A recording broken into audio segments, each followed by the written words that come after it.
We'll be two pitching for our group. Okay. I know your team members on the call Yeah, like now. Paula, Mus, Corinne, we're all the same Oh, group. okay. Perfect.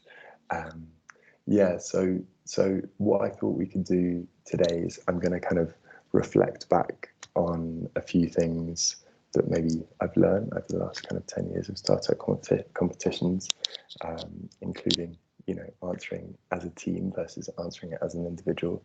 I've prepared a whole pack of questions for you guys to use. This is based on kind of investor readiness questions that I use at Entrepreneur First and also at Techstars and stuff that I've used in the past as well. So that's kind of like a crib sheet for you guys to, well, go through today, but also take away with your teams and have a think about over the next week or so. But most of all, it's a small group of us today. It means that we can, unlike, other big team schools, we can really, make it interactive, keep cameras on if you're comfortable, unmute rather than using the chat, and really, try and get as much value out of the next couple of hours as possible.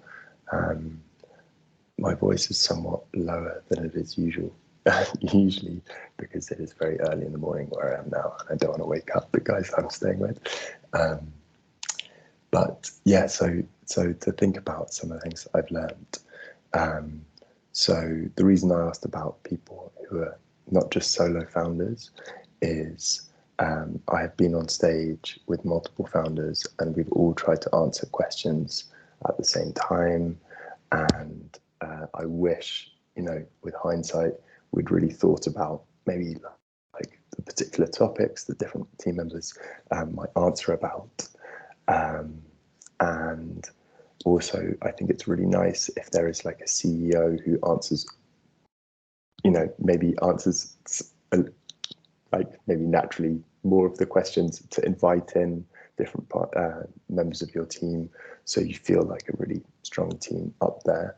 The second thing is, like in any job interview or a situation like that you might have been in the past, is you can buy yourself time. It might feel like you're under time pressure to jump in immediately, but there are kind of ways that you can, just give yourself a bit of space to breathe. So you could say, thanks so much for your question, pause, and then answer.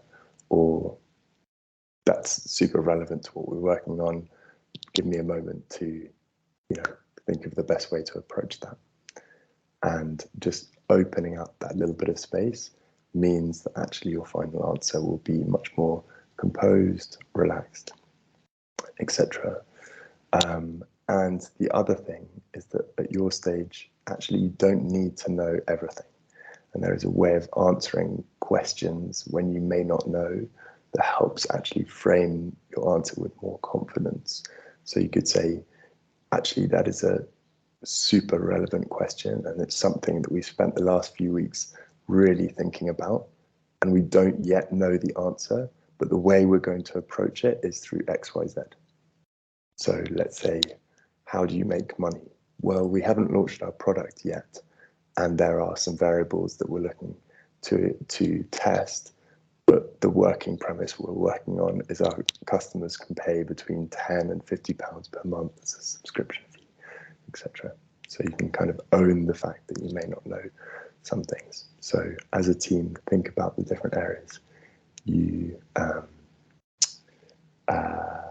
might answer differently, and then second, buy yourself time before answering, and then third, shape some of the areas that you might not have figured out as a positive, and talk about your kind of rationale and logic behind those questions. Okay. Has anyone been in a kind of pitch Q&A situation before? Aidan, Mustafa, William, what tips do you guys, and Steph, do you have for the group that you found useful? Or even, what horror stories have you faced that you've learned from in the past? what we did for Q&As is we made a massive table with the type of questions, who's answering them, and the probability of them actually being asked. And I think then we kind of let everyone study the things and make sure that they know the answers quickly to the things that are most likely to come up. And it's a bit hard to build it up if you haven't done too much Q&A before, but over time you see that there's questions that repeat themselves. That's serious prep. I'm impressed. I would definitely say to remember to be brief. I think when you get up there, you're talking about something you're so passionate about.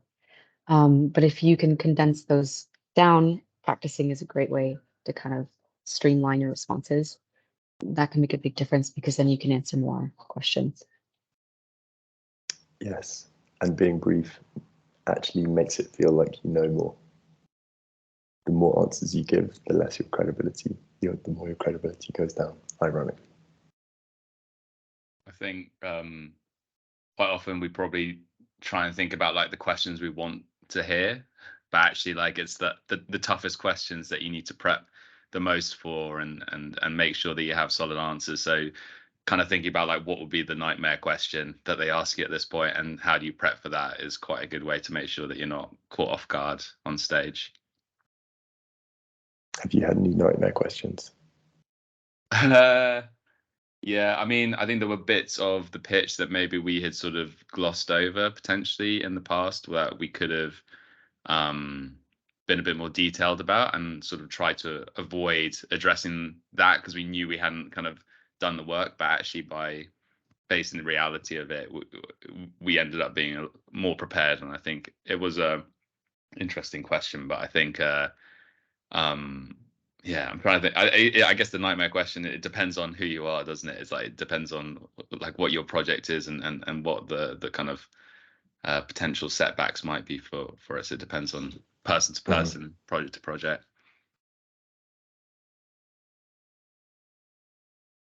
Mustafa, do you have any other reflections on your experience?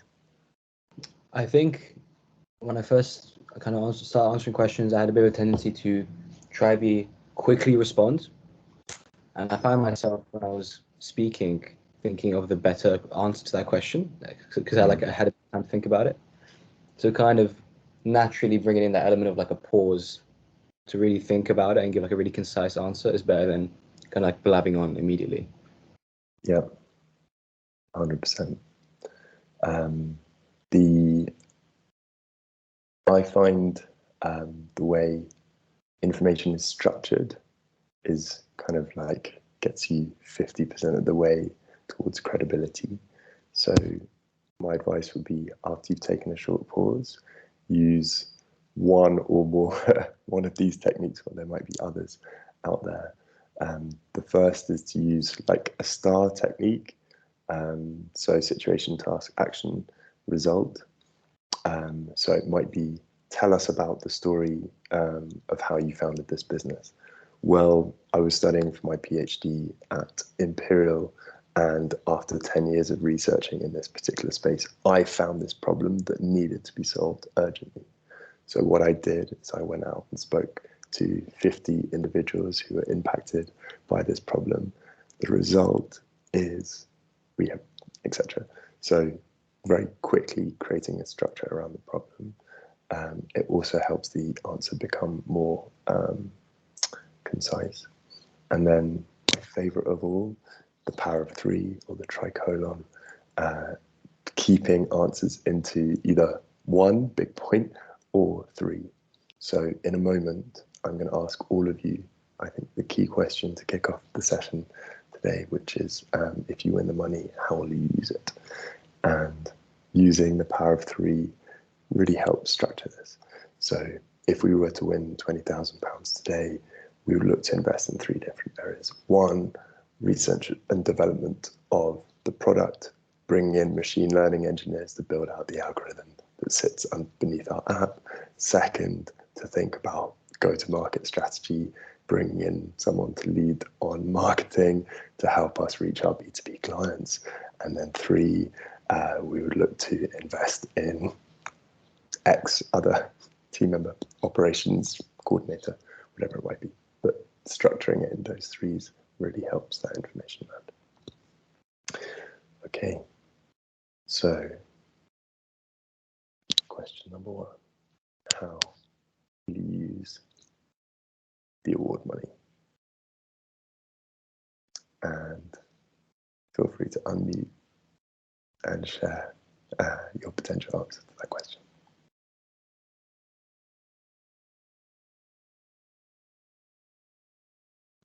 Yeah, I don't exactly have the power threes in my head quite yet. But the way we want to use the money is essentially we've been building a lot of momentum in the last couple of months with various different fashion brands and different partners that we're working with. And that's kind of built like this crucial period where a lot of them are showing interest to the point that they want to order samples. So we would like to use the money in order to purchase small scale production equipment where that we can produce samples for them while still maintaining all our R&D operations. So without having them be affected. And we think it's really crucial because it can help us enter the market much faster. So we think if those relationships go well, if we're able to produce it now rather than later period, then we could probably start selling around 3 months earlier. Okay, that's awesome. I was going to say, it's my feedback, even better if like actually quantify how much quicker it would take you to market, and then you did right at the end. So that's a really nice way to answer that question, how you'll invest the money, and then why this is significant. This helps us move X number of months faster, make this much money quicker, go to market this much sooner. Yeah, great stuff. Thank you. Who would like to go next?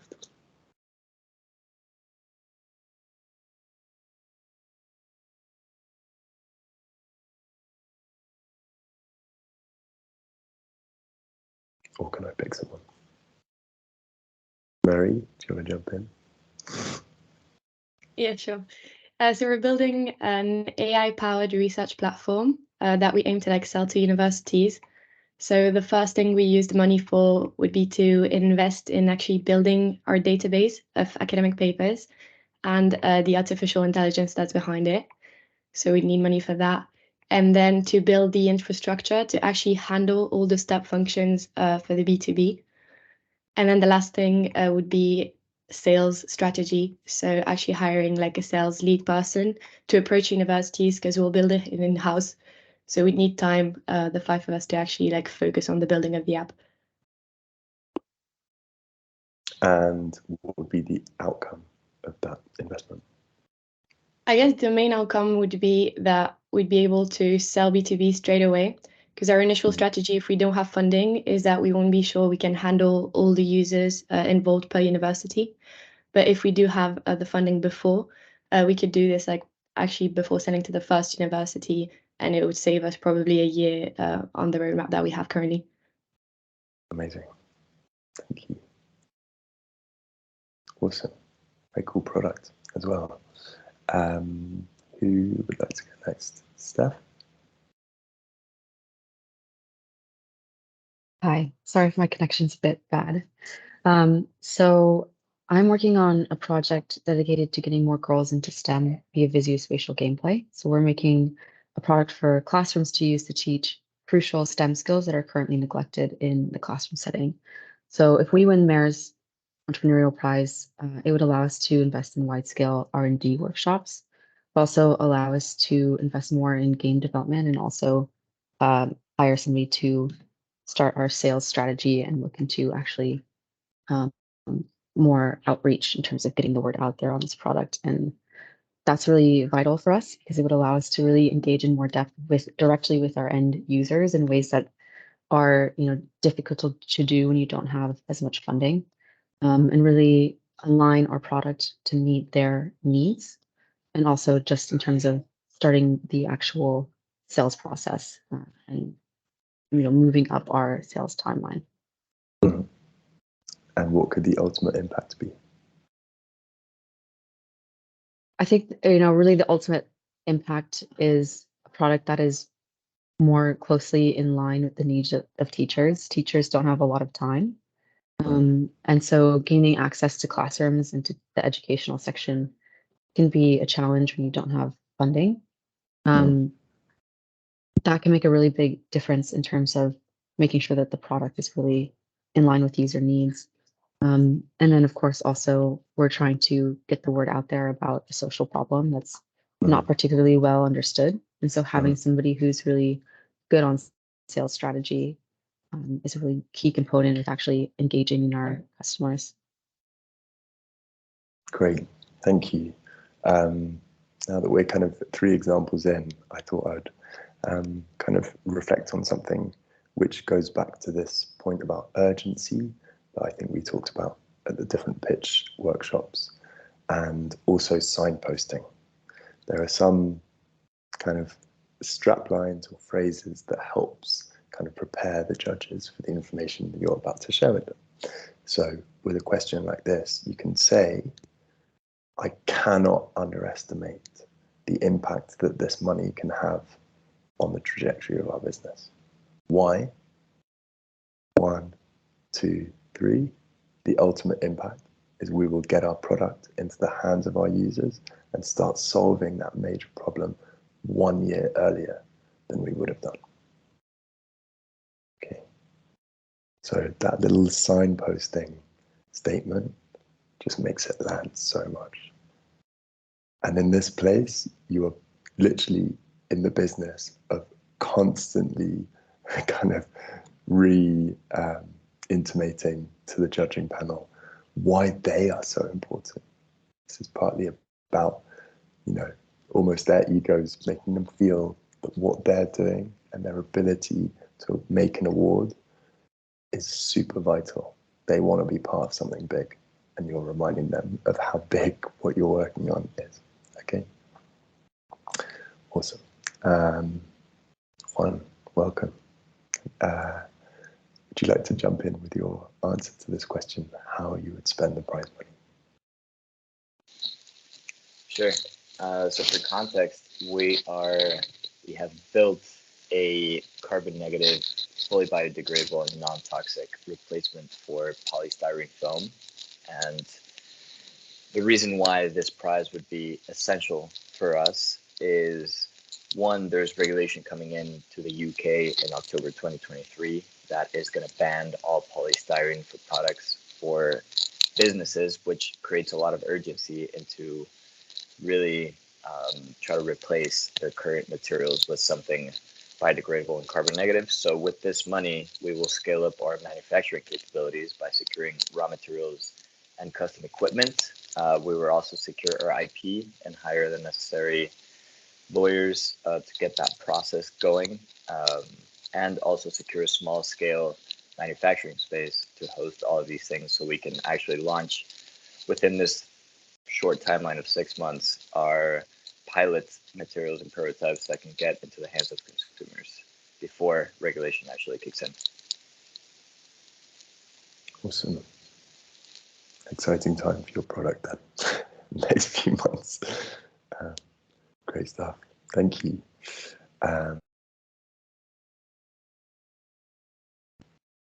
Sorry, I'm on mute. Corinne, would you also like to share your answer? I know you're on a team with someone else on this call, I think. I'm with Marie. Yes, okay, great. Yeah, do you want to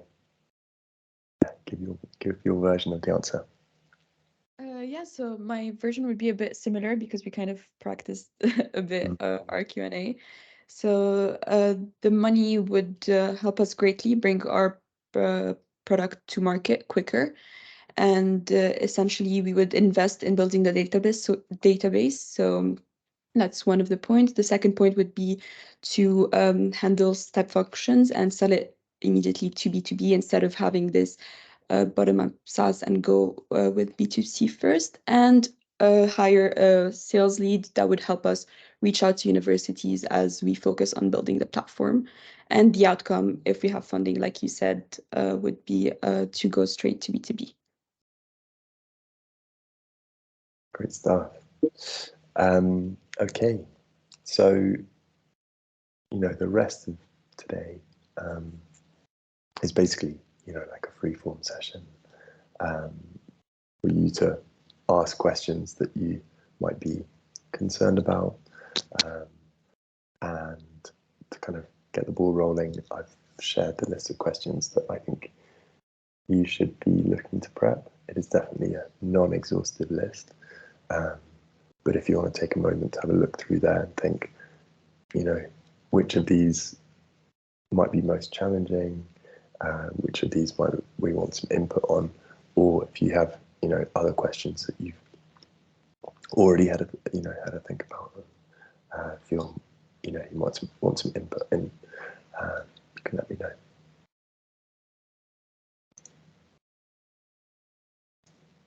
Can you all open the document first of all? Has anyone got any access issues? No. I have a question in terms of the demo and actually just showing off the product.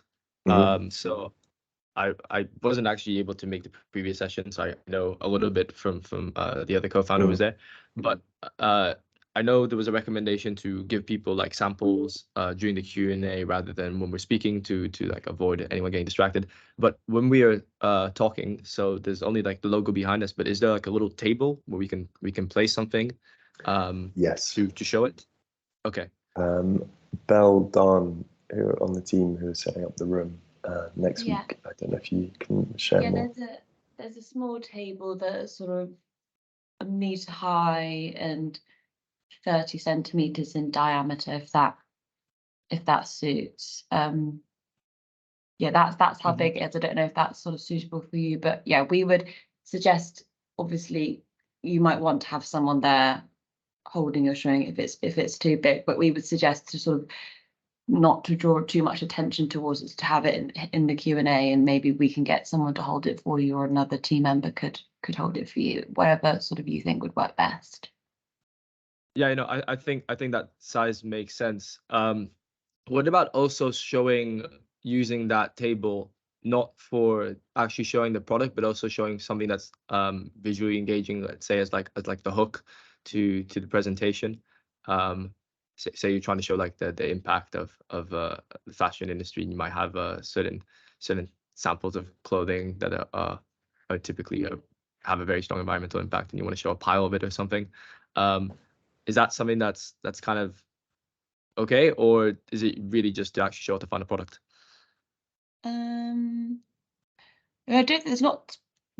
I wouldn't say it's unfair if you did have that. I think it's probably fine. I think you use the table how you want to use it, and if it fits a big pile of clothes, then you go for it, I guess. Yeah, but if you want to do that over sort of your prototype, yeah, that's fine. Okay, great, thank you. Okay.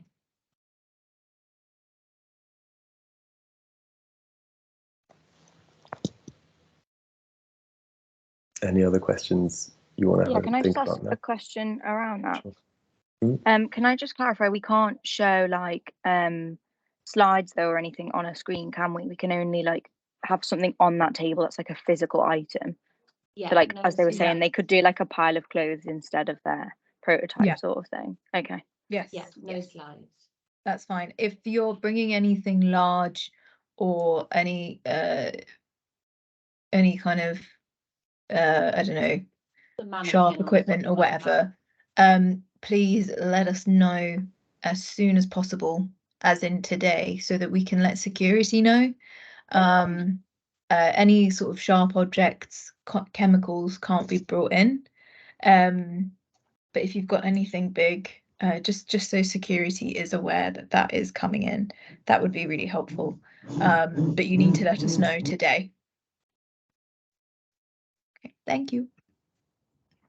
Hi, sorry, I have a question about the media. So, except for the things we can show on the table, is that possible that we can bring an iPad or something and show a video or demo video, something like that?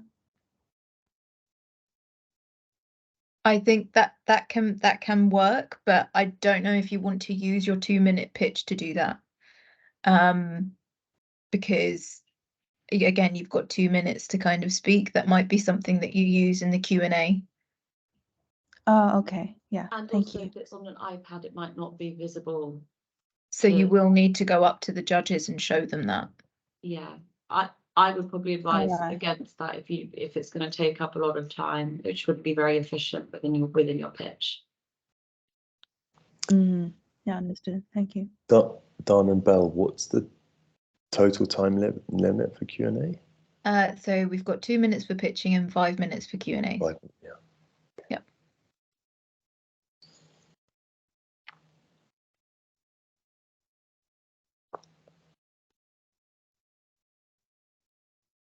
Okay, any other questions?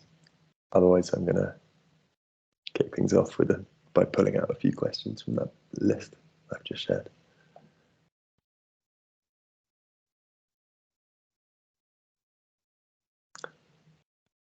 No? Okay, so my first question is, what makes your product special?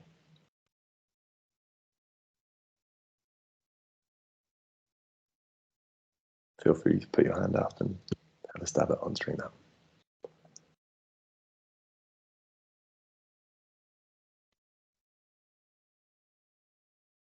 Yeah, I'll start. Go for it.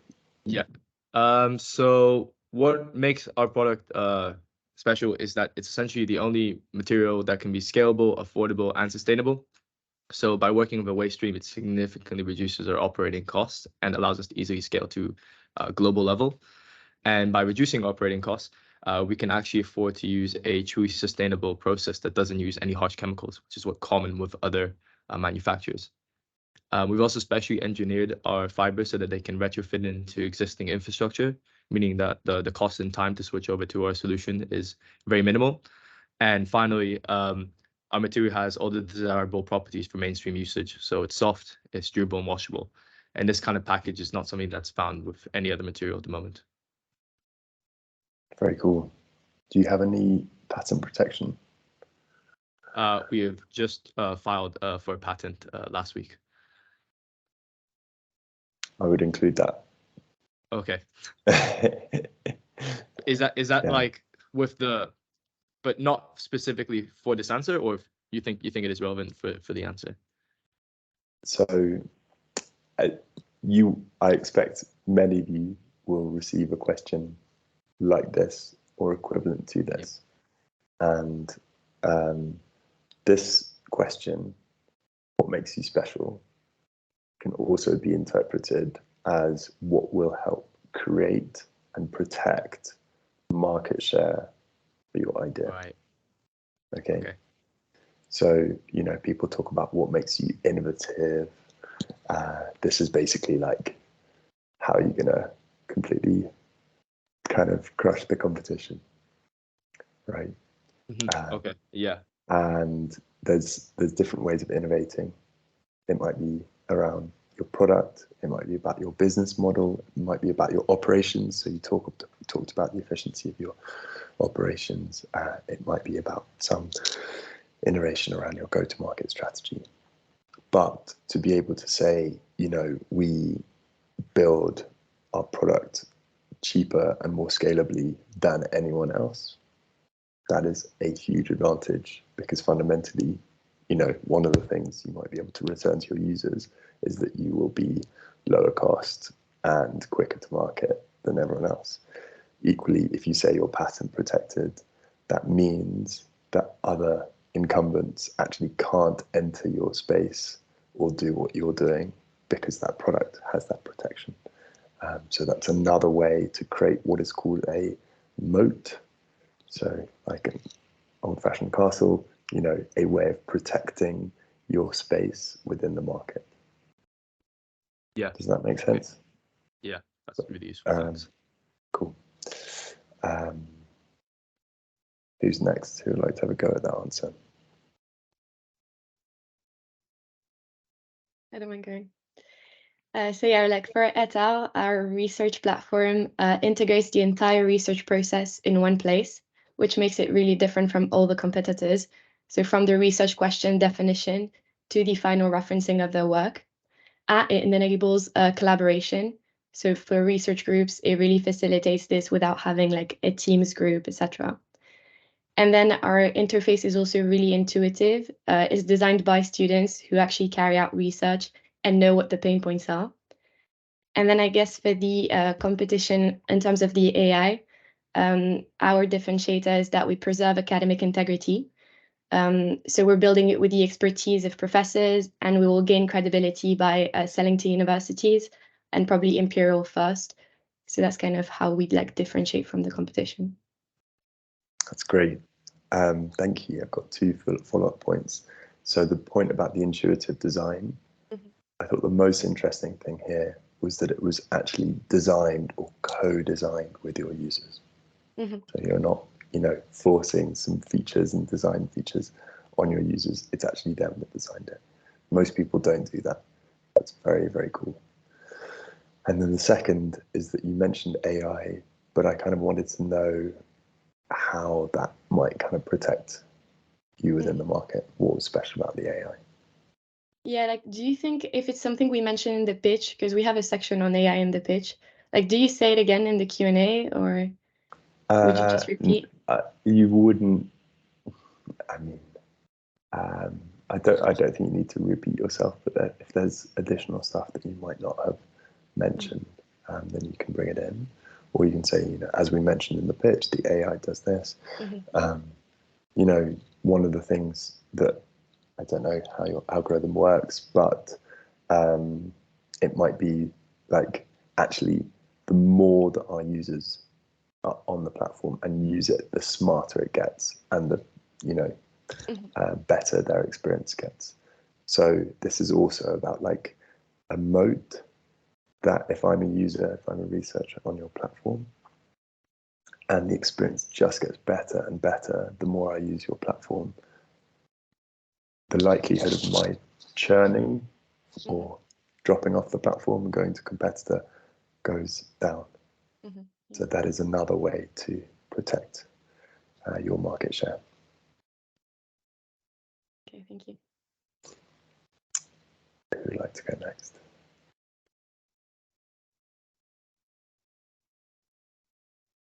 By the way, I can only see 5 faces, so if you're putting your hand up, it might be easier to use the Teams hand up thing. I could have a go. Yeah, go for it. So for context, our device helps people with excess mucus, which can often lead to infection, clear out their airways. And so our product is unlike any other because we provide comprehensive treatment, unlike any other product, which guides you through the process.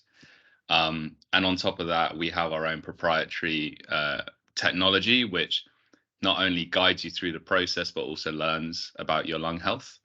And this in turn allows people to have a bespoke experience, which is tailored to their lung health, as well as providing them with insight over longer periods of time on how their condition is progressing.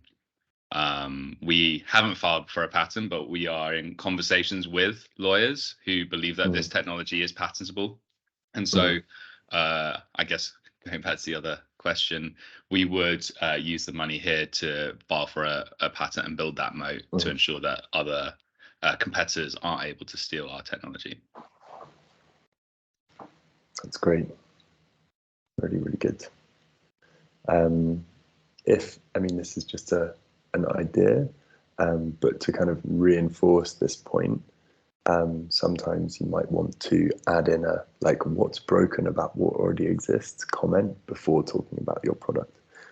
Right now, customers, have to go to 6 different places to solve this problem with their health, or existing providers have this problem. But we are the only solution on the market that has one integrated place, to find what they need, for example, to remind what's broken and why you're so much better. Great stuff. Who would like to go next?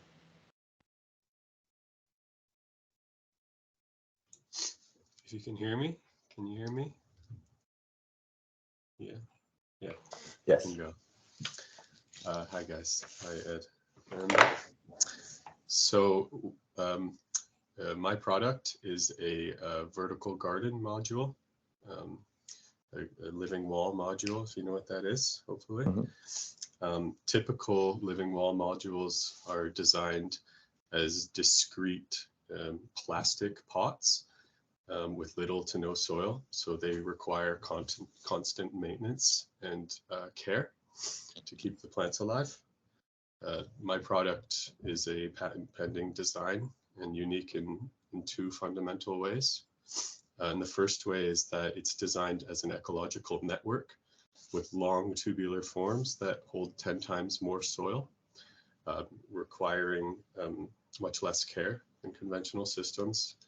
And the second unique feature is that instead of using plastic like conventional systems, it uses cork, which is an organic, rot-resistant, highly insulating material. And using kind of innovative fabrication techniques I developed while I was a student, and with my industrial partner, Amarine, we can produce these modules at a lower price than conventional systems. Very cool. So you said there was a figure around the quantity of soil that you can accommodate. Is it 10x? 10 times more, yeah. Is that is the production output or price or anything kind of commensurate to that 10x? Was it not proportionate? Sorry, can you? Is there something about, let's say, output quality or price that is proportionate to that increase in soil volume? Yeah, so this would allow the green wall system to be to operate passively, which means it's not depending on irrigation and maintenance. The plants can grow into maturity and exist without maintenance. And maintenance is within a 5-year span, 50% of the cost of a typical living wall system. So it can help reduce the maintenance fees of your system. So that is a great stat. I would include that. Okay. It's really, really powerful that it's 50% of the cost. Great stuff. Thank you. Who would like to go next? Okay, I could go. You can hear me? Go for it. So really, spatial is a new take on an age-old problem. There have been a lot of efforts to get girls into STEM, which generally focus on mentorship or inspiring interest, but we're encouraging girls to go into STEM without providing them with the fundamental skills they actually need to succeed, and so they're dropping out. Spatial is the first product that actually tackles this head-on for Key Stage 2 students. Recently went to the largest educational technology conference in the UK. There wasn't a single company focusing on this issue.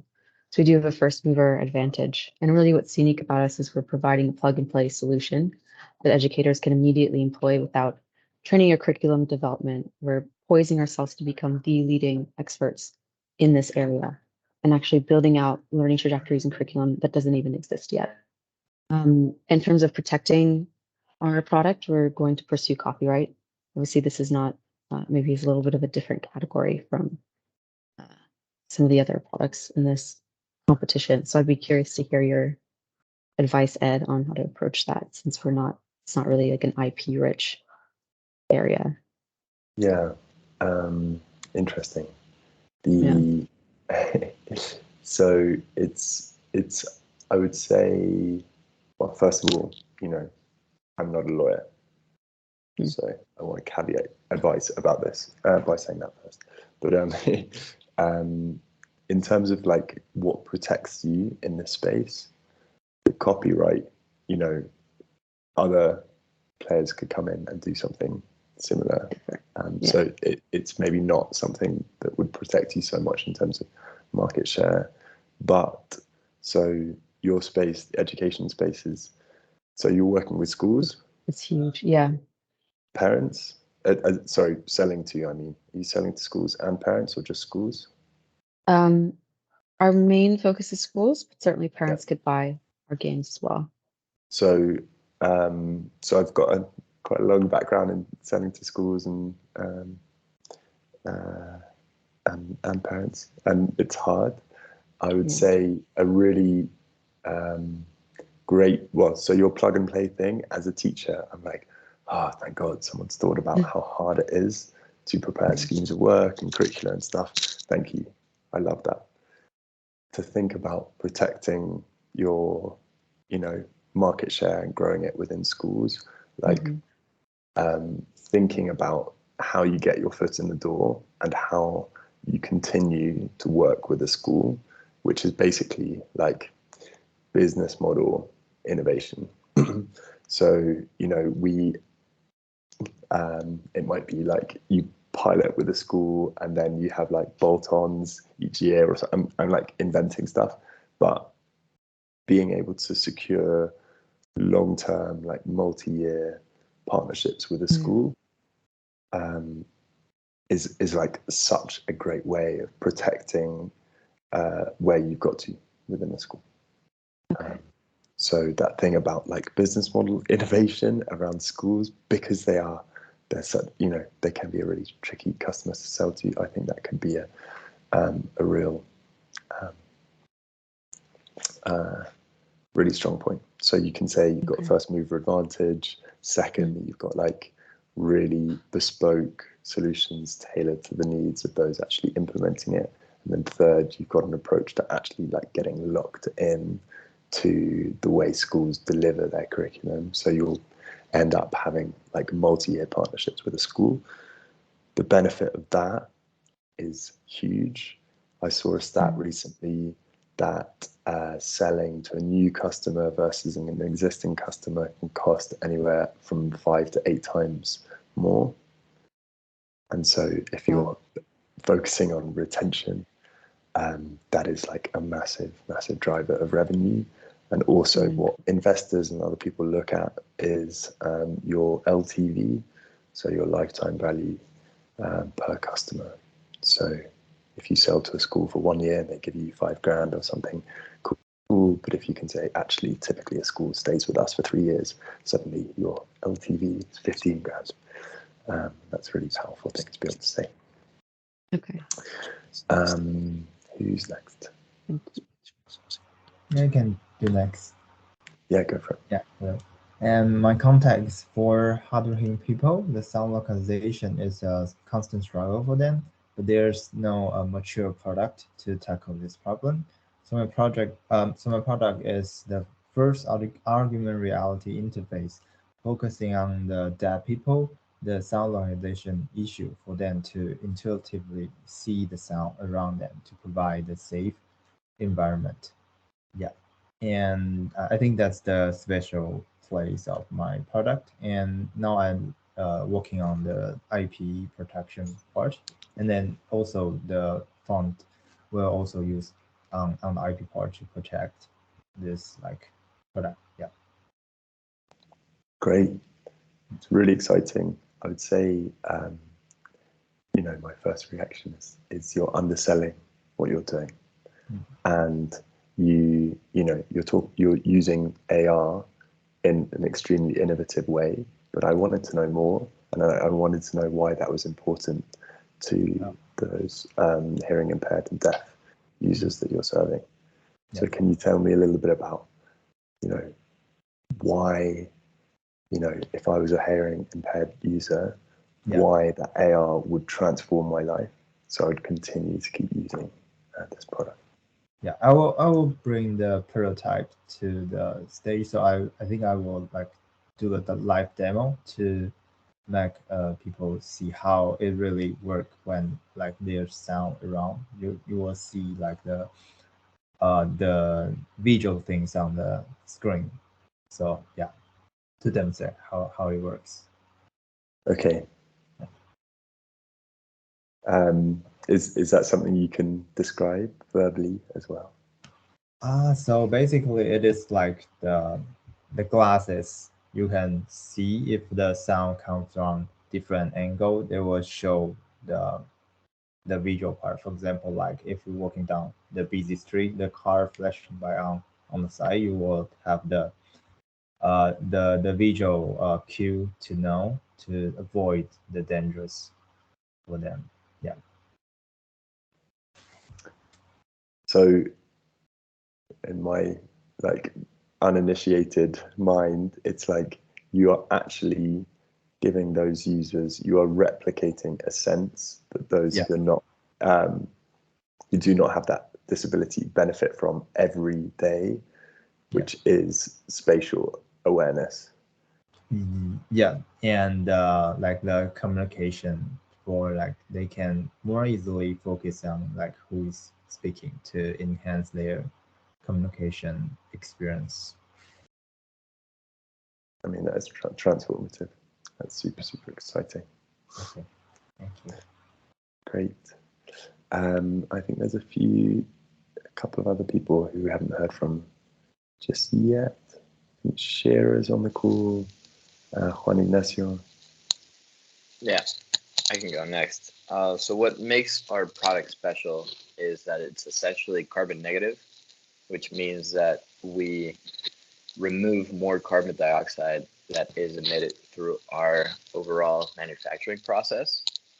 And while still boasting competitive thermal conductivity to existing materials out there, we are 3 times stronger in terms of compression strength than typical fossil fuel based foams like EPS. And looking at our full life cycle, we are sourcing our feedstock from waste streams. So we're reducing waste streams. And when you look at the end of life, being biodegradable carbon cell can be incorporated into the biosphere. And it's been used because it's made essentially from biochar as an agricultural additive. So it can even add more to the environment at its end of life than being a nuisance. And compared to other bio-based alternatives, we have a more flexible manufacturing process and are more carbon negative than existing alternatives. What do you mean by flexible manufacturing process? So the most direct competitor that we have right now is probably mycelium foam, which you have to, as of right now, grow in molds. And it takes a while for it to come together. For us, we can really, be quite specific and customizable in terms of the shapes and molds and sizes that we can produce quite easily without having to, wait around for things to fit into the mold and grow into it. Plus, we can do it a lot faster and do not have a growth stage with the mycelium actually attaching to the substrate. We can manufacture it quite quickly. Okay, so this is great. I would say you're like even better if for your answer is there's a huge amount of really impactful information in there, but making it quantifiable will take it to the next level. So to say our manufacturing is flexible, I don't quite know what that means. But if you can say our flexible approach to manufacturing means that we can actually produce and supply quicker and cheaper than anyone else on the market, you're like, that really lands, right? And, arguably the same with like carbon negative, like we are more carbon negative than our competitors. Like, what is the impact of that? It has reduced reputational risk, brand association, regulatory, whatever. But yeah, tying those points to ultimate impact really helps with that. Yeah. Thanks. Cool. I think there's a couple more we haven't heard from. Hanan, Fergus, Shira.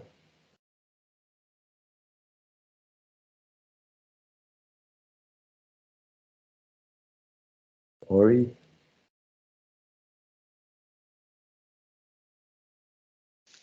I think some might be in teams that have already. Yeah, sure. So I don't know if it's a bit of an overlap. Yeah. Okay, so we're going to move on to the next question, which I think is a really hard one, especially given the stage of some of these products and services, which is how you make money from whom and how you reach them. So who would like to give this a go? I would suggest if you are unsure or have some questions about this is your answer, now is your chance to practice and get feedback. Hi. I think I could get some help on this answer, just in terms of what information I should be should be bringing into it. Mhm. So my system would be sold the same way most living wall systems are sold, and this is to people who own buildings, property owners, or architects who are working on the design of buildings, and living walls are sold generally at a per square meter price. However, there's a couple levels to this where you have design consultations, installation, and maintenance fees kind of brought into the package of how it's priced. Should I go into the numbers of these things? I mean, they don't mean much, you know, like a typical living wall system sells competitors around 1,000 GBP per square meter. We're estimating that we can sell at about 700. Absolutely include that. Okay. Sure. And have you validated that it is, well, before I ask this question, I used to live with an architect, and business models around like the built environment, I found really hard to unpick, because do you sell to the architects? Do you sell to the property developers, construction contractors, whoever, whatever? And she gave an interesting answer, but I'm interested in like how you validated who pays and how that procurement process works. Procurement for the client. Yes. Validated who pays, and well, so who's very interested in living walls right now are property developers or anyone building, especially if we're talking about the UK. There's a bunch of accreditation schemes that are existing, but also amplifying this year, later in 2023. So biodiversity net gain, urban greening factor. These are all accreditation schemes that developers who are building need to meet. And so my product has a 6.2 biodiversity net gain credits per square meter, which is useful for property developers to meet their And what is the job title of the person you're selling to in a particular customer? Yeah, so this is difficult. This is the difficult part when you're talking about buildings and architecture, because there's a lot of layers to who's making decisions. So at the end of the day, everything has to be signed off by the building owner. And so there's kind of two paths that I'm marketing towards. The first one is developers and property owners, and these are people that I'm trying to make partnerships with. So people who would take a kind of larger interest in the system and developing the system. And then the second one is designers, because my product has a unique aesthetic and has a kind of element of being architecturally interesting. There's a marketplace there in the design world for it. Okay, interesting. I'm kind of pinpointing this because I know from experience just how hard this kind of procurement space is, and there's so many different routes in.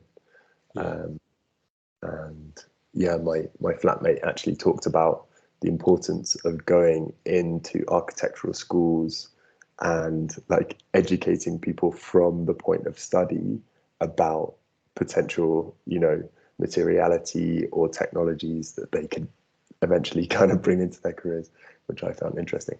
But anyway, that's a side point. But like, if that question comes up, I think really having a clear sense of like, this is our typical customer, and you actually name them. You give an example, let's say a firm or property development company who are motivated by new regulations coming in around like greening their buildings. typically they would buy this product in at this stage of the life cycle, of the property development life cycle, and we would price it out at £700 per unit compared to £1,000 at our competitors' rate. Just like have some structure around like who it is, when they buy, what the life cycle looks like, what they'll pay. That would just lend like real authority to that answer. Good stuff. Who else has some maybe like questions or around this who pays question? One I've question. sorry, go ahead, man. Thanks.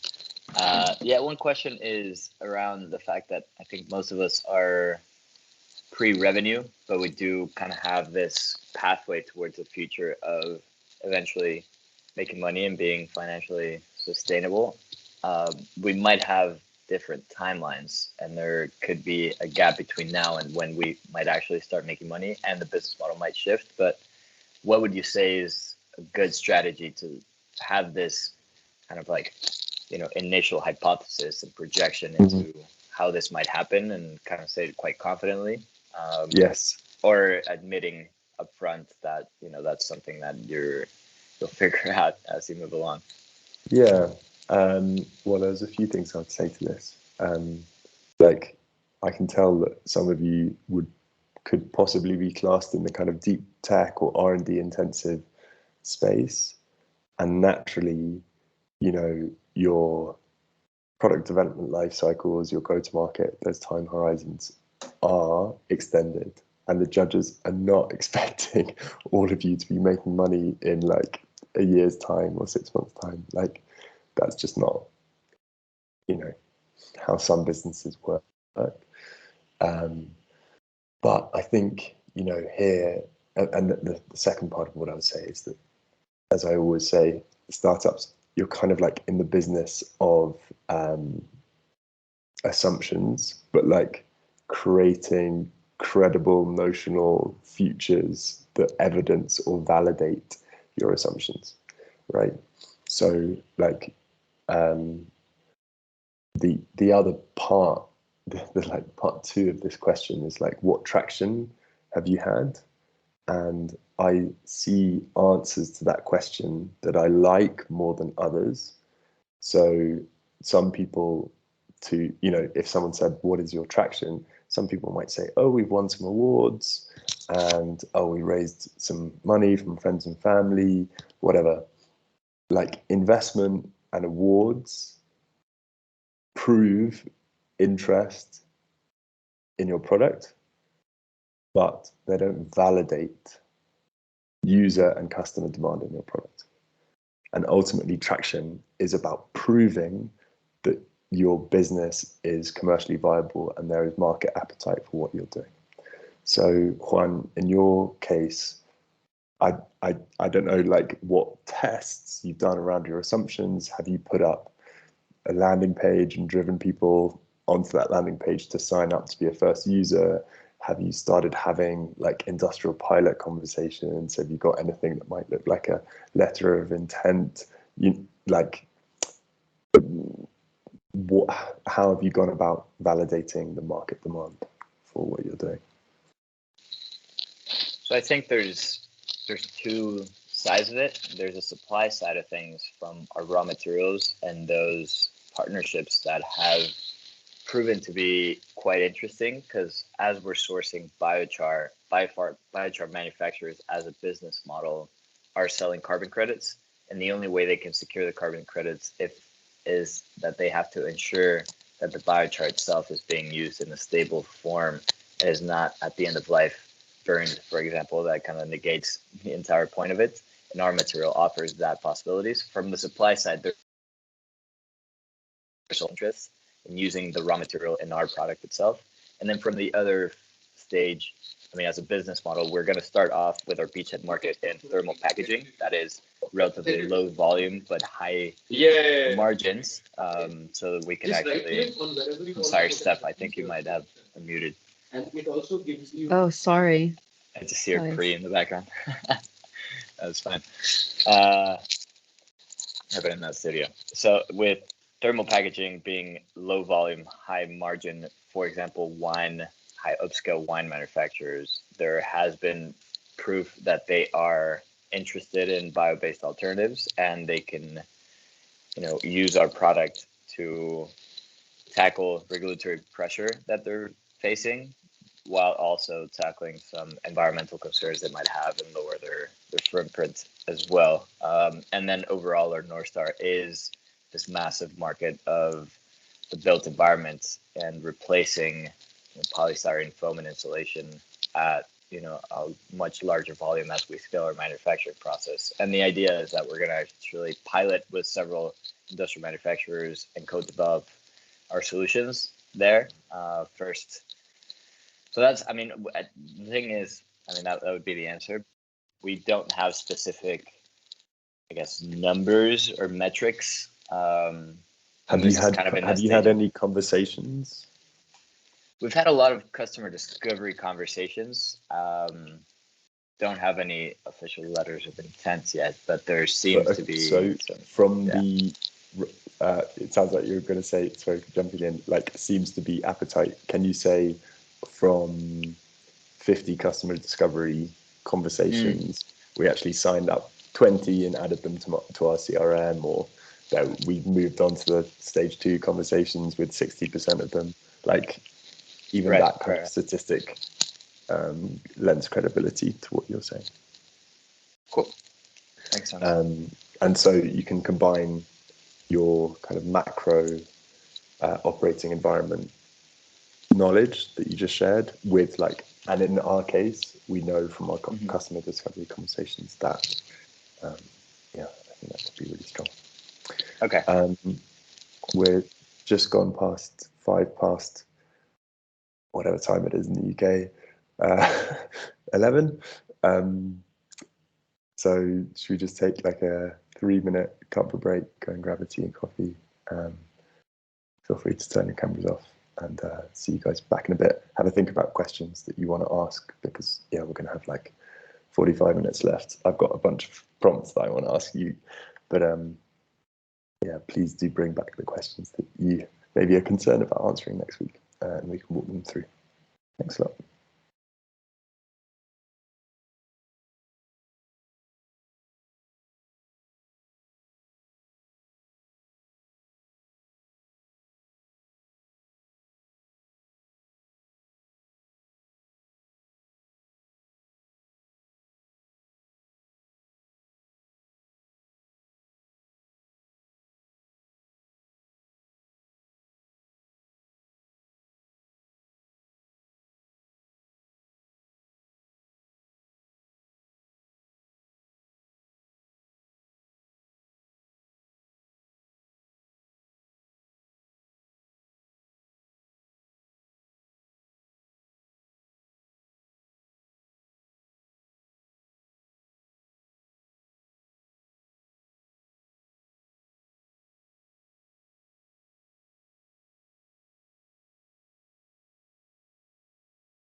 guys, welcome back. I think we should move on with the second half today. I've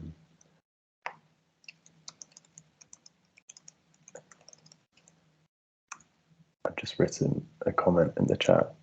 It's always really helpful to know who's actually back from the break. So if you can add a thumbs up reaction to that comment, that would be very helpful. So at the moment, I can just see Steph and, all right, Chanti Ho, thank you.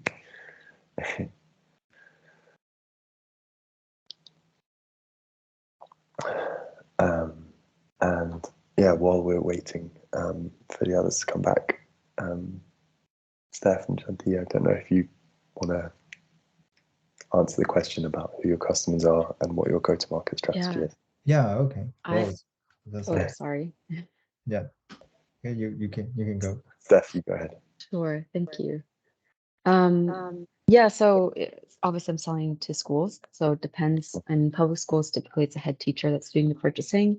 Private schools, it depends. Some of them have a dedicated person in charge of that. We have to find out on an individual basis.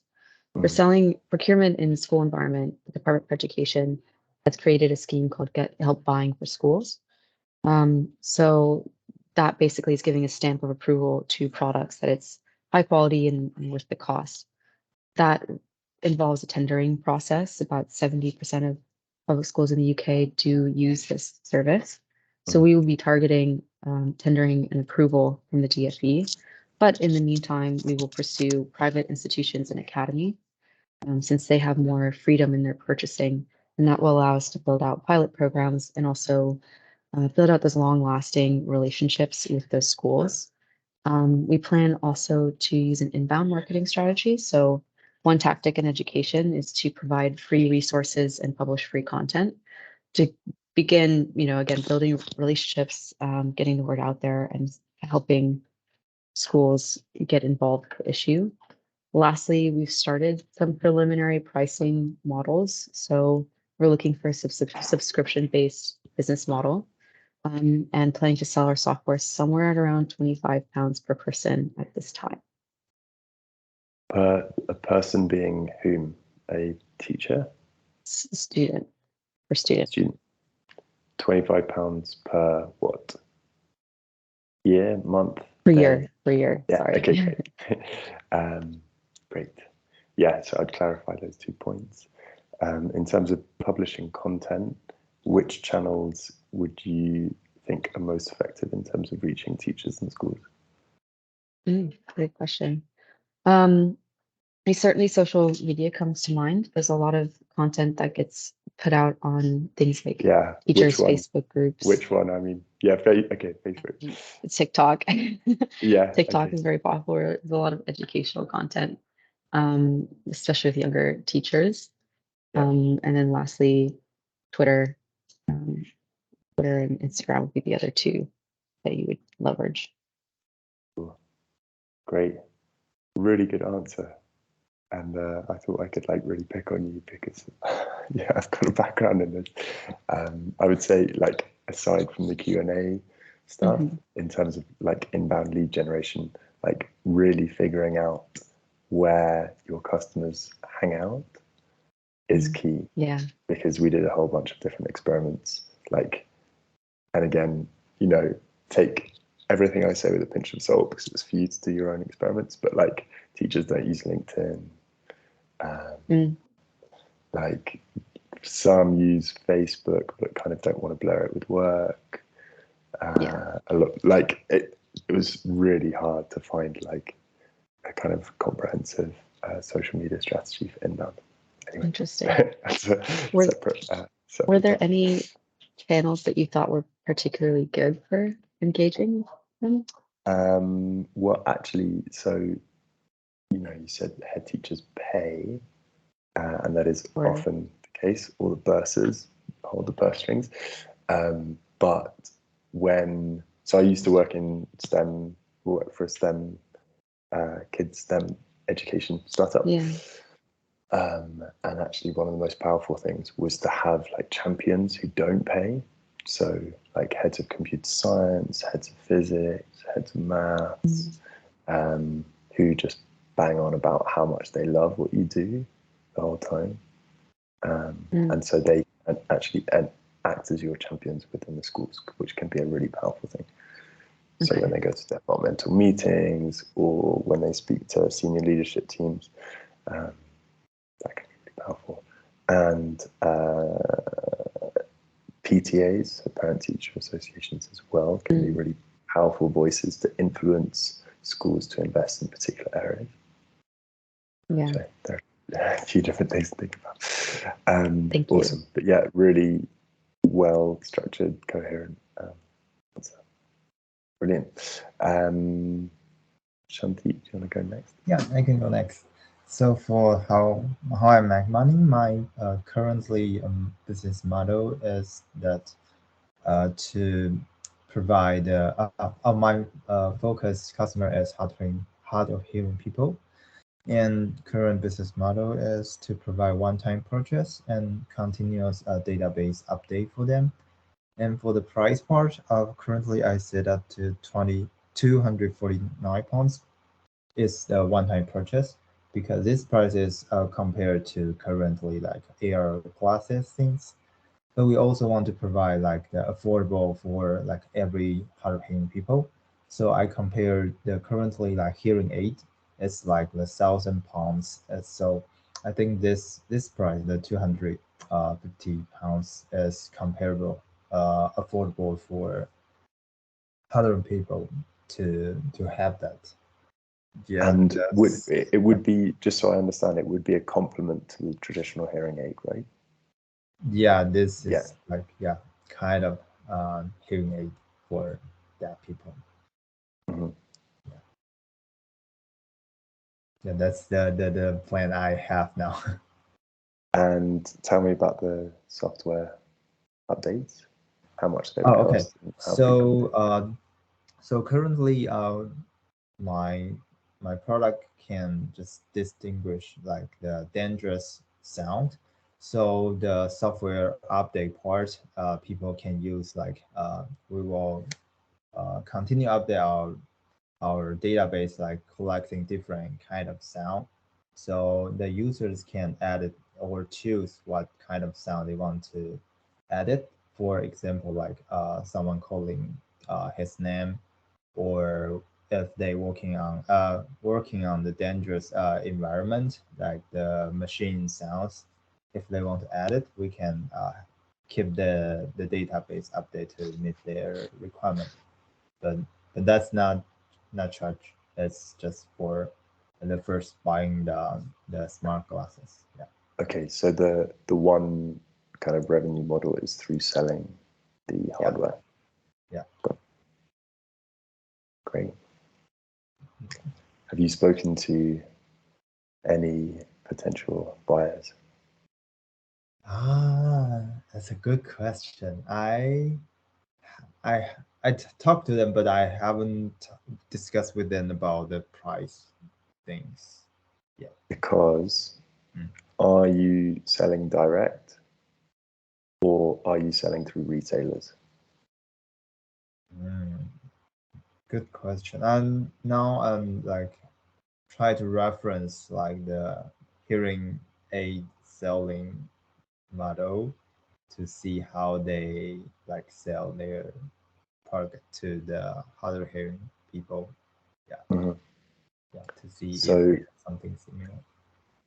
I would have a think about this over next week. Okay. So you have like one or both of or more of two options. So you spin up your own, let's say, e-com site, and you are selling direct to users, and they find you through SEO, paid content marketing, whatever it might be. Yeah. And or you are selling through retailers. So your actual customer, paying customer, are the retailers. Yeah. So have a think about, digging into that part of that question ahead of next week. Does that make sense? Yeah. Okay. Yes. Thank you. And obviously each one is probably self-explanatory, has, you know, pros and cons. So if you sell directly, you take more of the cash, right? But then you have to build like your whole presence through e-com to sell that stuff. Whereas if you sell through retailers, you can depend on their distribution, their footfall, their brand, etc. But you might have to pay them like 40% of your turnover or whatever. Yeah, I was thinking about that. Cool. Who would like to go next about go to market? I'm happy. Yeah. With this question, is it mainly Idan? Yeah. Great. So with this question, is it more just about the customer or just the business model as a whole? Because for us, it's like there's two important stakeholders. There's the fashion brands, but just as importantly is the actual farmers that we source everything from. So yeah, what do you think This about is like the commercial model. So who you sell to for how much and how you reach them. Okay. Then then in that case, to enter the market, we'll be first selling to major outdoor fashion brands, specifically for their non-synthetic casual wear lines. So these are brands such as Patagonia, the North Face, Columbia, these kind of big brands, because they have the funding and incentive to bring novel materials first into the market, and they have a customer base that really cares about sustainability. So the way we usually work with them is they actually have a structure within their company to take novel materials and bring them up and slowly scale them up. So there's an innovation team in each of these companies, which we've contacted and we've have NDAs with, and multiple interviews that we've multiple conversations that we continue to have with them every month. In fact, one of these brands, by speaking to their innovation team, has managed to fund £15,000 worth of testing for us. So that's just the proof of the industry's interest in our material. And from then on, they hope to bring it into a joint research development and a capsule collection. So that's when you have a very small clothing line, maybe around 100 clothing sets of pieces that you'd sell, and then scale it up from there. Now, working with this market also acts as a pilot for the rest of the industry. So it means that we can easily scale up our production and move over to the biggest polluters, which is fast fashion brands, which is our long-term vision to have the biggest environmental impact possible. Great. It's a great answer. You've really done your research. So that's super compelling. Is there any part of like your commercial model or questions around it that you're concerned about or might not know how to answer?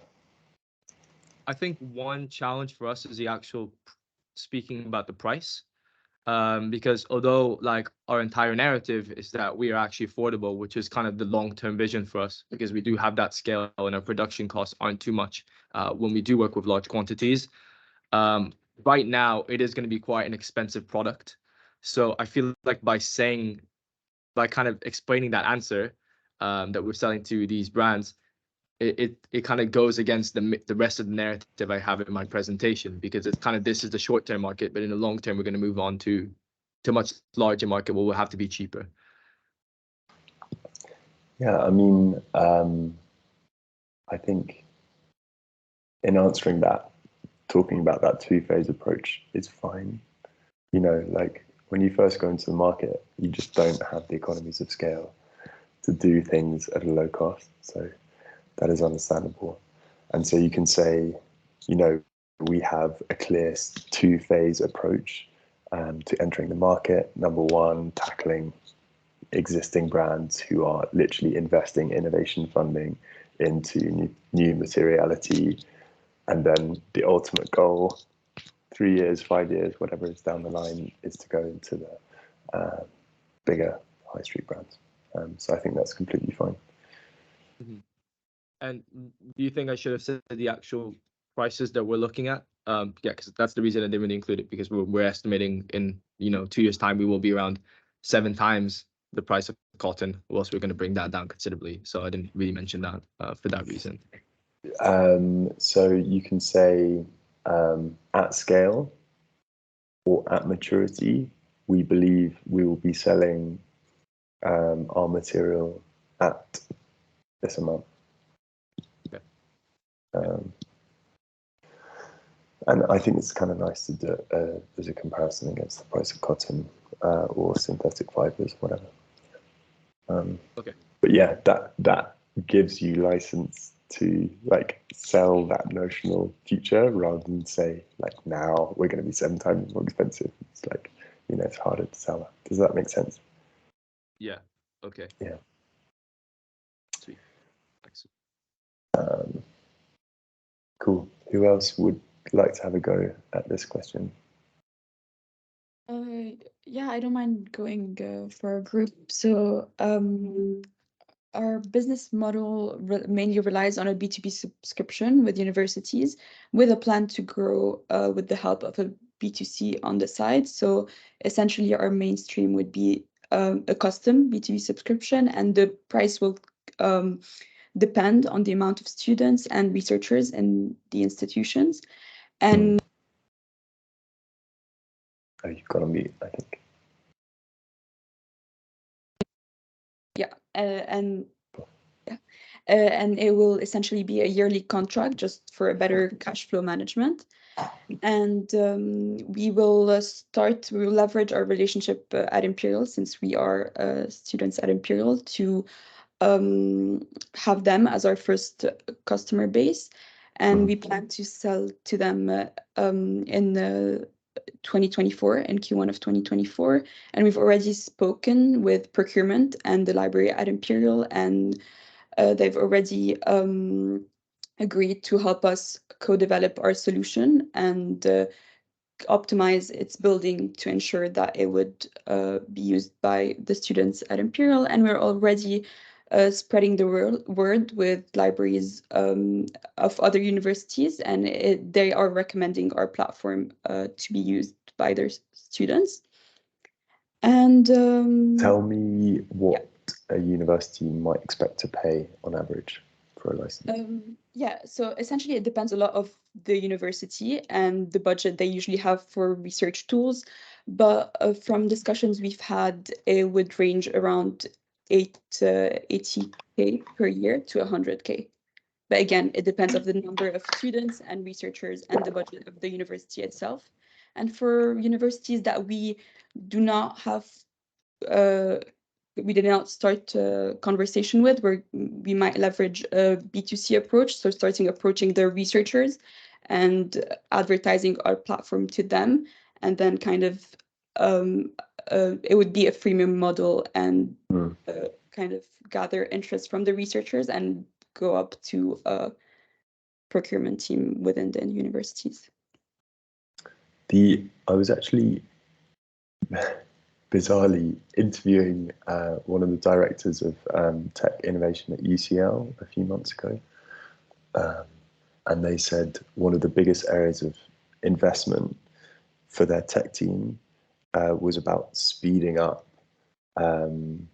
research.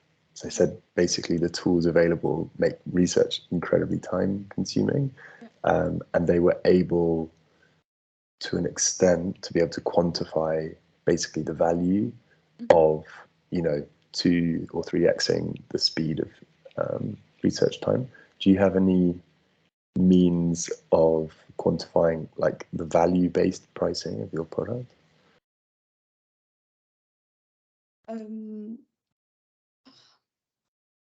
So I think I would say, so we essentially did, for this answer, I would say that we did an experiment with our customers. So what we did is we had our users use our platform, and then we had another control group that did the typical research process, and we were able to see, we had specific papers, so it was kind of a controlled experiment. And we were kind of able to test how much they were able to understand from the papers using our platform and using a typical research process. So I would craft an answer around that, I guess, if we were asked about this. Yeah. Yeah, I think this kind of ties back to one of the earlier questions, which is about like the inherent innovation that helps protect your share. You know, if your users can evidence that your product is taking the research process at like an accelerated time, then they're going to keep using you. So I think that's a really nice thing to kind of, do a bit of digging into, both around the kind of like product innovation, but also around the business model. In general, this goes to everyone. The area that I see people spending least time thinking about at this earlier stage is actually go-to-market, customer adoption, and customer retention, because it's super, super hard. Like, how will people find out who you are? How will you get a foot in the door? Who's the person that's going to pay? That's why I asked, like, who the job title of the person who pays is. Like, being able to personify the stuff is really important. So you have to know when you pick up the phone and do a cold call who you're trying to speak to. You know, you have to know when you're doing targeted ads, like who you're targeting and who you're segmenting your audience based on. And then this thing about like retention is that once you've got your first pilot or your first customer, remembering what I said about basically the cost of doing business with new versus repeat customers, like you want to keep your customers for as long as possible. That is like the cheapest way for you to make money. I suppose that's kind of like broader business advice, not just for this competition. Cool. I'm going to pause here. I could ask some more prompt questions. Is there anyone else that would like to trial out that answer to this question about customer acquisition and go-to-market?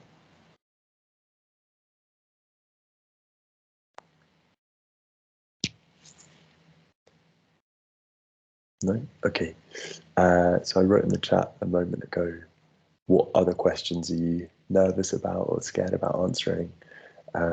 Who has got a question that they've been thinking about that they might want feedback on?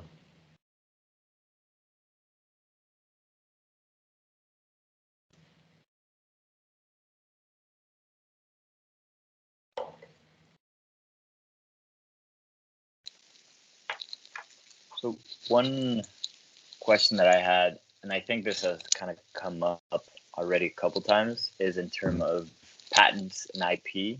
I know some of the teams might already be patent pending or already have a patent, but for us that are potentially in the initial conversations with lawyers and there seems to be a path forward, but have not secured one yet or patent pending, have not filed, how would you approach that question? How should we answer it? Should, I don't know, like talk about the fact that we've had early conversations and looked at prior art and know that we are differentiated and will pursue it in the future, or sidestep it somehow, or I don't know, like is there something there?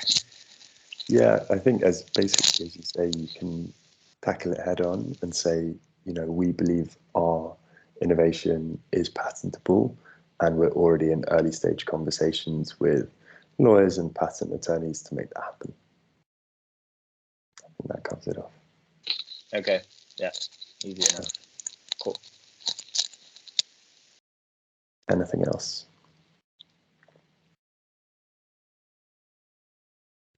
The topic that we touched on earlier that I kind of wanted to go back onto in a bit more detail is traction. So to reiterate, you know, winning awards, getting grants, you know, Innovate UK or whoever it might be, and raising money, that is all evidence that you are doing good stuff, for sure. And you can talk about it, for sure, because there is an audience out there backing you. Judging panels, investors with money in their pocket, public bodies, grant-making organizations, whatever it might be. But the most powerful evidence of your potential future success is validation from your users and from your customers. Okay, and as you know, Juan and I were talking about different ways of validating, you know, like a kind of R&D intensive product. There's lots of different ways of doing this, but I would encourage all of you to have in your back pocket quantifiable evidence that you have validated your idea out in the market. So the best version of this is, oh, we're making money from this many people. We're making X pounds from Y customers. But that means you've launched your product and you're starting making money. Most of you won't be at that stage. You could also say, you know, we've spoken to 30 people at interview and we've signed up half of those to be an early user, or, you know, 60% of those said they wanted to join our mailing list to find out more. That, even that is, you know, like quantifiable data that there are people doing a kind of soft transaction to evidence that they're interested in finding out more. Other ways to evidence it might be that you've run some like product or growth experiments. So you might have created a landing page with an email sign-up form, push traffic onto that landing page, and then you can say, you know, we've had X amount of traffic, Y% of that traffic has converted, we've got Z new leads from that experiment. You know, that's really nice, like quantifiable scientific data. You might have also got like potential pilot partners, letters of intent, etc. So is anyone unclear about how they might be able to tackle that question? Or does anyone need advice about different ways they can approach that? A quick question on that. So if you make a landing page, the piece that I'm never sure on is how do you actually drive traffic to that page? Like how do you get the word out there that that page exists on the internet? Oof, big question. Yeah. How to answer and approach the marketing. So yeah, there's a few things I'd say about this. Like the first thing is that through your entire experience of working with users, interviews, focus groups, research surveys, whatever, you want to be storing that information. And if you haven't used it before, I think HubSpot, they're not paying me to say this, I think HubSpot is an incredible tool, and the free version lets you do a lot more than you might expect. And you can basically start building your customer database in HubSpot without paying anything. So that's the first thing. And then when you speak to a user, say to them, can we, you know, keep your information to let you know about product updates or product releases. And then if you say yes, you can add them to a list about product launches. And then you can also say, could you introduce us to 3 other people who might be interested in this product from your network? That is an insanely powerful question, because that is like exponential growth in your email database. Okay, so like that's, for me, like where it really starts. So this is literally what I've spent the last 4 weeks doing, a full like customer discovery, customer development, user research and product development process to build a user base on. And so like that's how we approached it. Then in terms of driving people to the landing page, I would do a test with those users that you've already got, so they can say, yes, I'm interested, but then you're doing a double test to see that if they like prove interest in the future product. I would also rely on your network to say, can you do a post on Insta or Twitter or whatever to say, you know, super excited about this new STEM education project that I've been supporting. Here's their landing page to find out more. Share it with your friends. So leverage your network. And then in terms of broad marketing 101, there are like 3 channels that you can use, or 3 tactics: SEO, search engine optimization, content, and paid.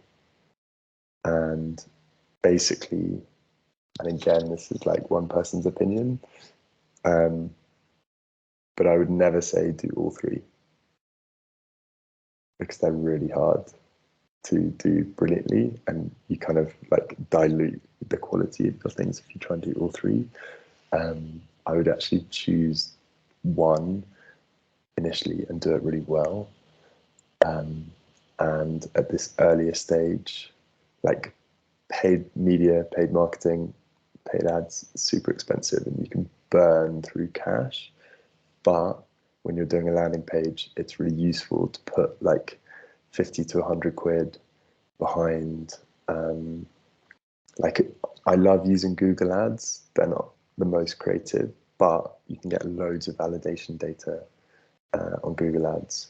So putting like a small amount of money against Google ad, you can just test out like tons of traffic, where it's coming from, what conversion rates look like.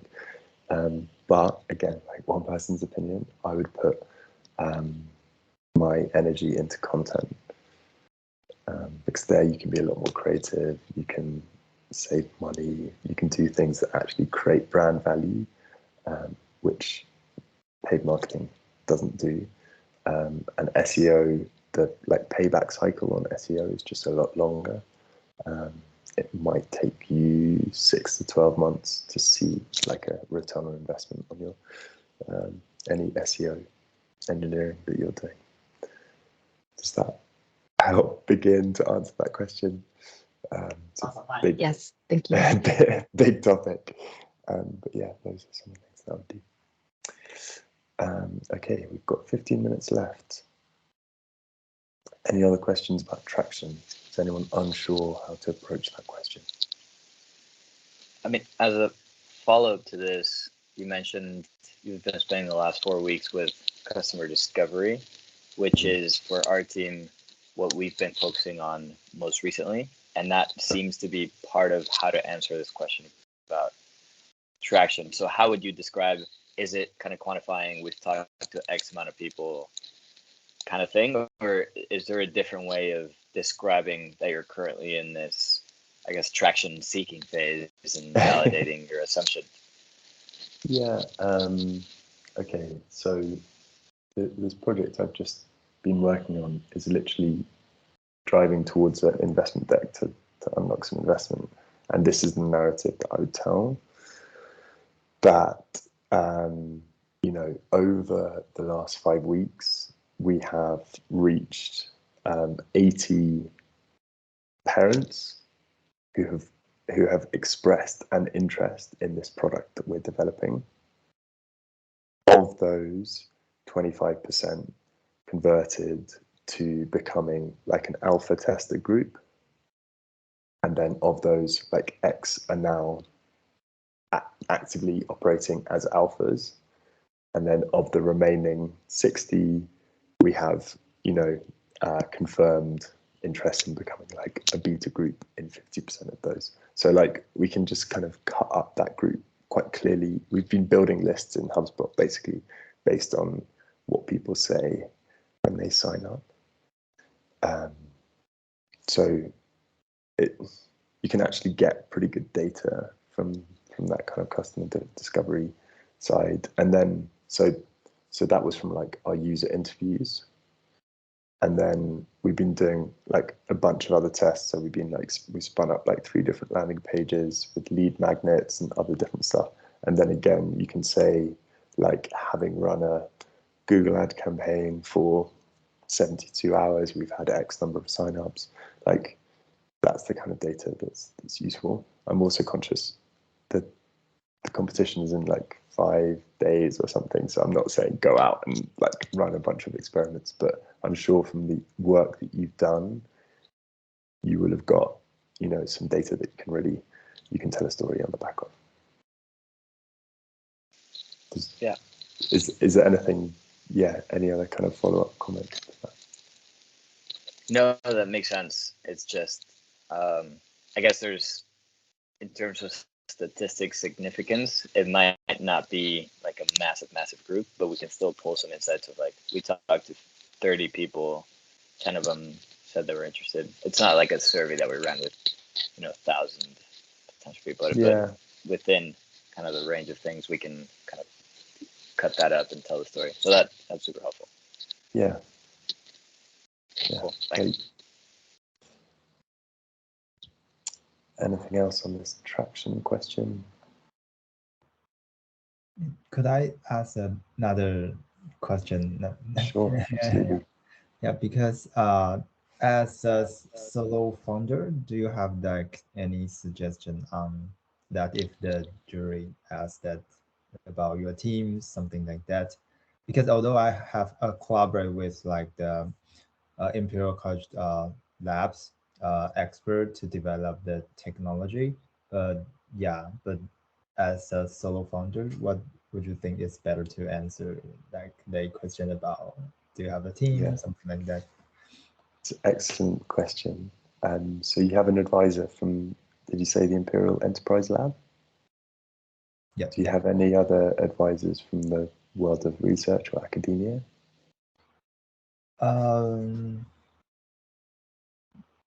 Now it's mostly in Imperial, like the lab for the technology and the enterprise lab for the startup things. Yeah. So you're working with people in the research lab as well?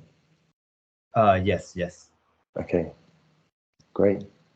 So what is clear is that it might look like just you up on stage, but there's actually a team working with you alongside to make this happen, both from the academic and entrepreneurial side. Yeah. And that's the story you want to tell, right? So if you say, you could almost answer it like that. If they say, who's your team? You can say, well, it's me here today. This is my background. This is my credibility. This is why, I have the credibility to make this happen. And I have a whole team behind me making this happen. Like partly from the entrepreneurial side, partly from the academic and research side. And you can name them. And then suddenly it's like, oof, okay. There's like a whole village of people involved in this, and it really gives you real clout. Does that make sense? Yeah. Thank you. Cool. So we're into the last 10 minutes. Now's your chance to pull out any questions you might have doubts about.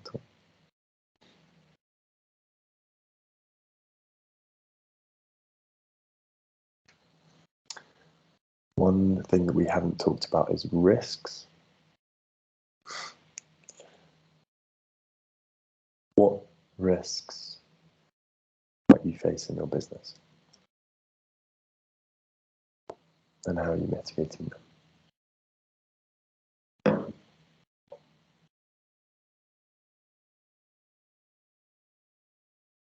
I think there's a couple risks that we can that we can work on. I think a lot of it is to do with the supply side of things. So if we're not able to actually secure the supply, or we find out that we've well, I think most of the risks are to do with R&D. That's kind of the challenge. So if we actually collect the wrong types of stems, we figure out that there's better feedstock for us to work with. Then that's a big challenge, because that would essentially mean that our yields are much lower. And if our yields are lower, then then it's going to significantly increase the price of our product, and also the effort that it would take us to actually produce this stuff. So I think one of the ways we're coming essentially countering this is that we're working with some of the country's agricultural institutions, and they're going to be growing different sets of types of potatoes, varieties of potatoes at different harvesting periods. And then they were going to be seeing essentially which is the exact best type for us to work with. And then from there, we'll be identifying the best company to work with. I'm not sure whether we should, with these kind of risks, is just like choose one or two, or list like the general category that they fit into. So I would always look to see how you can spin this into a positive and an ask from the competition in itself. So some of you guys in the school are, again, working these quite, let's say, high-risk technology categories, R&D intensive, deep tech, etc. And the categories of risk in that space are like market validation risk, so proving that people want it in the first place. Technology risk, so as you say, the likelihood of your technology working, and then like implementation risk. So actually having the right partners and supporters and pilots and things that actually get it out to the market. And so you might say, you know, what we're doing is complex, and we know we are taking a bet on something that can have a transformative impact when it succeeds, or if it succeeds, and we can make that happen with the help of everyone in this room. We are looking for partners to help us de-risk the technology through the R&D phase, and that's where this money, you know, can help radically transform the speed of development. Because if we are successful, we are transforming an entire heavily polluting industry across the world, right? So you're like spinning. So kind of twisted to what we're going to use the money for. So the money is going to be used for the risk that we will choose to mention if they ask us. I mean, that's, you know, that I'm like speaking aloud kind of thing, but it's more just like how you spin that into an opportunity. So asking for help, asking for pilot partners or people who can help out with the R&D to be able to de-risk your technology. Those are all kind of different ways to be able to tackle that risk. And I think also, you know, the judges should understand that some of the technologies we most need in the world are really high risk and low probability of success, but we need to back them. So like they you know, they should understand that there is technology risk, right, in these R&D intensive stuff. So I think that's okay. Yeah, okay. Anyone else? Last few minutes.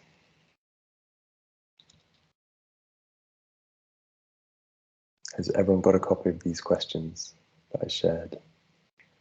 I'm gonna post it in the chat one more time. So I think we had a few people join a bit later.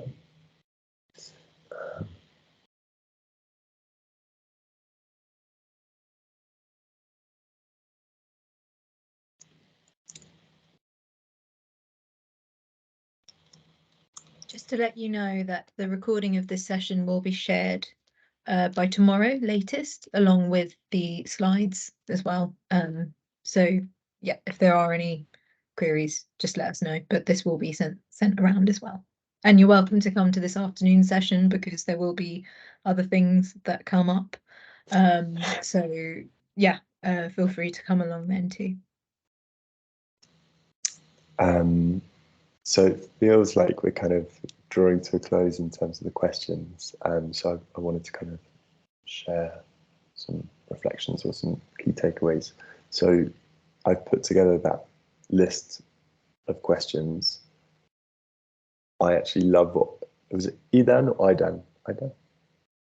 Said in terms of advice, like put together a table of this is again one approach that you can use of all of the questions that might come up, and then, you know, draft your answers, and, you know, like it just gives you such kind of presence of mind and confidence to have prepared, you know, even like kind of brief answers against each of them. But think about some of those techniques we talked about first of all. So number one, just take a breath or use a little phrase to buy yourself a bit of time. Ooh, thanks so much for the question. I'm just going to take a moment to think about that. Or that's really important in terms of what we're working on. I'm just going to pause before answering. Or thanks so much for the question. Pause. The time in your head always feels 3 times longer than it does for the judges. You've got more time than you think. And then think about structure.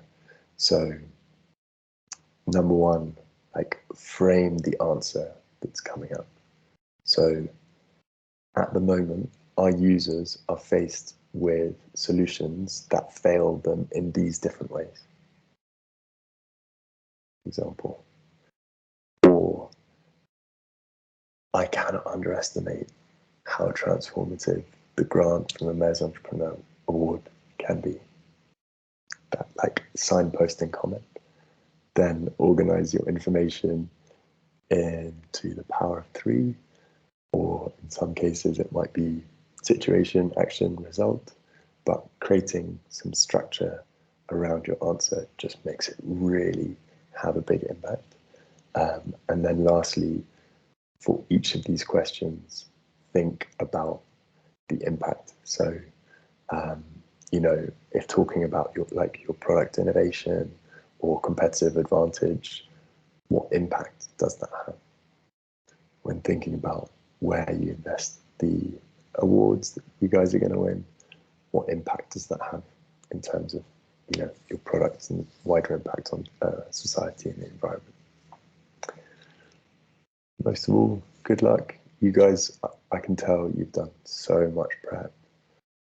You should be super, super confident going into next week. It's a great event. If any of you haven't been, it's like such a great buzz in the room, super supportive atmosphere.